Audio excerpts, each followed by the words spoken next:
So do you guys have a drop-off where I can drop off ex parte?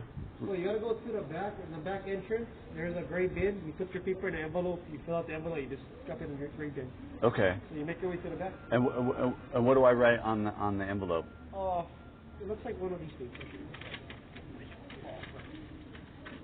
Okay. One of these things you gotta fill out. Look at that. Okay. And where do I get that? It's in the back. It's up the gray bin. You already got one of these things in the envelope. Do they have the ex parte forms back there too? That one, I don't think so. How can I get an ex parte form? That one I'm not sure. Can I get one here from information? Because they're not giving out any family court. If it's any family court related, they're closed. They're not going to answer it. I understand, but my ex won't let me talk to my kids at all. Yeah. And the ruling I have currently doesn't allow for video or phone contact, although I'm supposed to have 3 visitations per week. However, everybody's closed. Yeah. All the psychologists are closed, all the lawyers are closed, so I can't actually schedule the actual visitation. So I'm just trying to get to where I can at least Skype them and tell them, hey, your dad's okay, he loves you, he misses you. She said they're not even going to do expectations. They're not going to do anything with family related. I would imagine the best bet just to put down your contact number or what he showed you. Okay. She said they're not going to do anything family court related. And then whenever, as soon as possible, they'll get in contact with you and they'll answer your questions. Fill that out on that form in the back? Yeah. So if you make your way to the back on this side, by the back parking structure. Okay. You go to the sidewalk, you look left, there's stairs going up to the back. There is a gray bin, and then you fill out one of these papers, you put your paper in, and you go off to the gray bin. Are there pens back there? Now, can I borrow a pen or a pencil? I'll bring it back. Sorry, this one.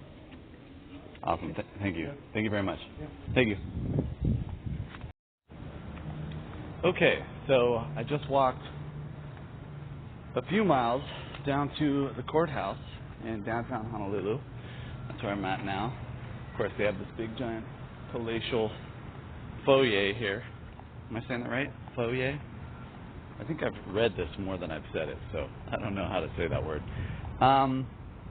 Basically, they're not accepting any documents or anything regarding family court down here. My children's mother, hard to use that term, given the abuse that she's put my kids through. Feels like mother should be a term that's earned, not just given based on a biological reality. So I wrote a letter. There's no option here. There's a drop box. There's this big giant trash can in the back of the court with these pens hanging from it, which, by the way, it looks like everybody on the planet has been touching, and it's a trash can. And and they have these makeshift envelopes that you can put a document in and drop it in the trash can, which is a pretty good actual and metaphorical description of what it's like to work in the family court system. You spend all this time working on documents, and then you just drop it in the trash can. So I wrote a letter to the judge explaining that, once again, the custodial parent, if you will, of my children is violating visitation orders and making it impossible to have any communication with my children, as she has been doing for more than 2 years now. I explained that in the letter. I'm going to post those letters. I'm going to post a picture of that letter here, too.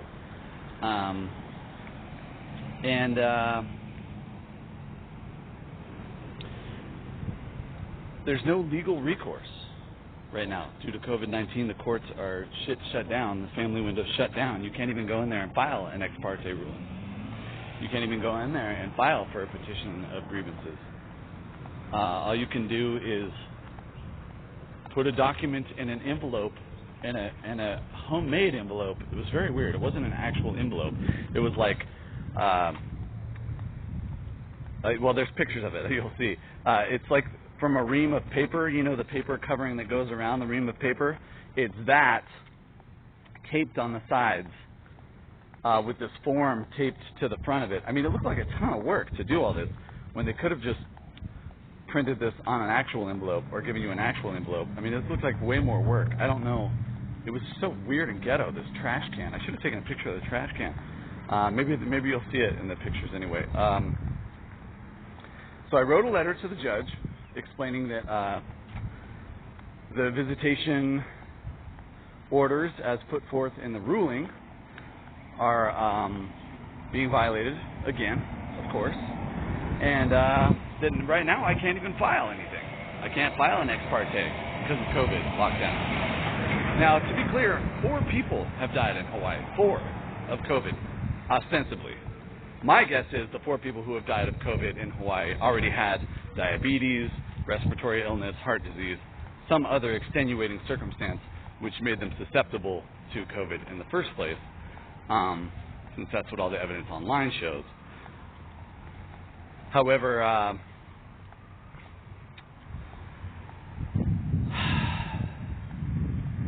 I'm just documenting this. I don't know what else to do.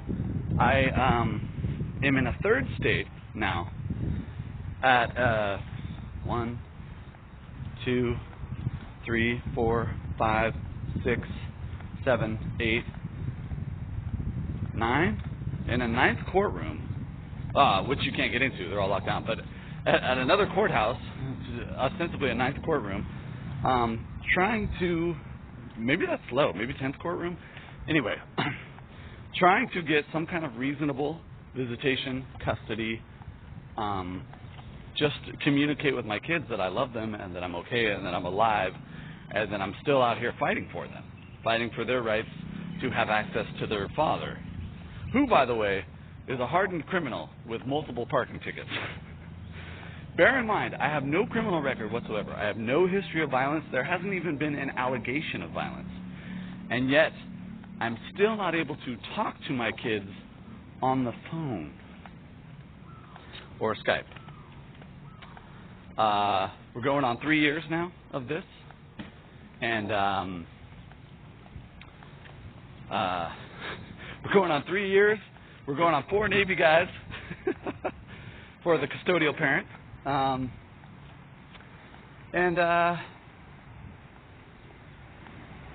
Yeah, nobody's answering the phone. I've called numerous psychologists, lawyers. I've called and called and called. I'm about to go back to the office. The office has better AC than my apartment, so I'm about to go back to the office and continue to call. I'm just going to call every psychologist on the island and every lawyer on the island until somebody calls me back, gives me a response, until there's some kind of forward motion that allows me to tell my kids that I love them and that I'm still out here fighting for them. After 3 years. So, Everett and Grace, I don't know if you're ever going to watch these. You might not want to. They're probably going to be painful to watch, because even once you know the truth, and they're smart kids, they might already know the truth already about their custodial parents' history of bipolar, manic depression, drug and alcohol abuse, insane promiscuity, including while we were married.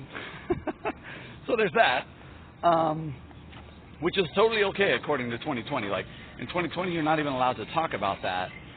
That could be considered slut shaming. So even though you're somebody's parent and you're married and you've entered a legal, verbal, and spiritual contract vis-a-vis marriage, not to violate that contract, you're still not allowed to call into question somebody else's behavior while under that contract.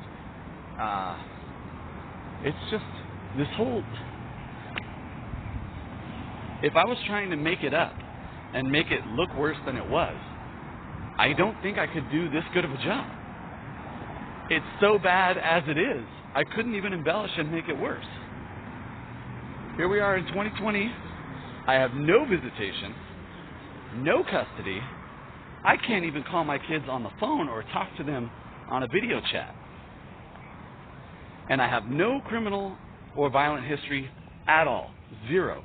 Nothing documented, nothing even alleged. And our tax dollars pay for this system. I've been working my whole damn life putting money into the system that is now completely and utterly screwing me and my kids, and empowering insane narcissist with the most egregious track record of child abuse and vicious cruelty of anybody I know. Anybody I know personally. I mean, maybe even historically. I can't, I've watched a lot of documentaries about Stalin and Hitler and Chairman Mao, and I know they killed a lot of people, but I'm not sure that they kept the other parent from being able to see their own kids in this kind of cruel and heinous fashion. I don't, maybe that doesn't get a footnote in the annals of history, given the, genocide against the Ukrainians, the Chinese people, gays, gypsies, whatever. But it is bizarre that this is the system that we live under. And as of right now, April 6th, 2020, I have absolutely no way to talk to my kids that isn't a violation of the restraining order that was gotten under false pretense and actual perjury, and with a judge that would not allow me to present evidence or call witnesses in California a little less than 2 years ago. So that's where I'm at. I'm just documenting this. Evan, Grace, I love you very much. I am very sorry this has happened to you, as usual, and hope nothing bad happens to you while I'm gone. So I just called literally almost every psychologist on the island trying to get supervised visitation through the psychologists as recommended by the court documents. And I left a lot of messages. I talked to a couple of nice people and also sent a bunch of emails. And I'm just continuing along this process, trying to have the ability to see my own children. I've spent literally an entire workday on it today since I've been at it since like 8 o'clock this morning. It's now like 4 in the afternoon. And now I'm just going to put all this together into a video and upload it. And Ever and Grace, just know that I've been putting forth maximum effort in order for you to be able to see your dad. So I love you both. And hopefully one of these psychologists calls me back and we get something scheduled. But I'm not holding my breath.